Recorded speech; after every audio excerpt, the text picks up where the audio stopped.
আসসালামু আলাইকুম ভিউয়ার্স, আপনারা সবাই কেমন আছেন? আমি আলহামদুলিল্লাহ ভালো। আমি আজকে একটা অবাক করা বিষয় আপনাদেরকে শেয়ার করতে চাচ্ছি। সেটা হলো যে এই যে জুতাগুলোর দাম দেখেন, 29 রিয়াল, এটা 33 রিয়াল।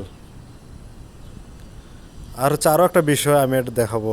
আমাদের দেশে সচরাচর মাটির জিনিস কম বেশি ব্যবহার হয়, কিন্তু এখানে দেখেন পুরো এরিয়া জুড়ে কোনো মাটির জিনিস নেই, এই দুটা মাটির জিনিস।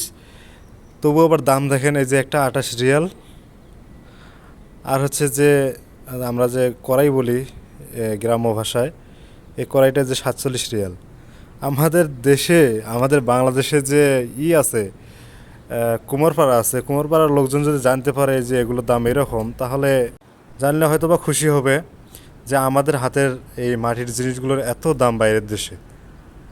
এই দেশে যদি কার্গো করে নিয়ে আসা যেত ওনাদের পণ্যগুলো, তাহলে মনে করেন যে আমাদের মৃৎশিল্প, তারপর কুটির শিল্প, কারুশিল্প, সব কিছুই মনে করেন যে মোটামুটি বাইরের দেশে চলতো। এটা দেখে প্রমাণিত হলো যে কারো কাজ ছোট না, সবার কাজ বড়ই।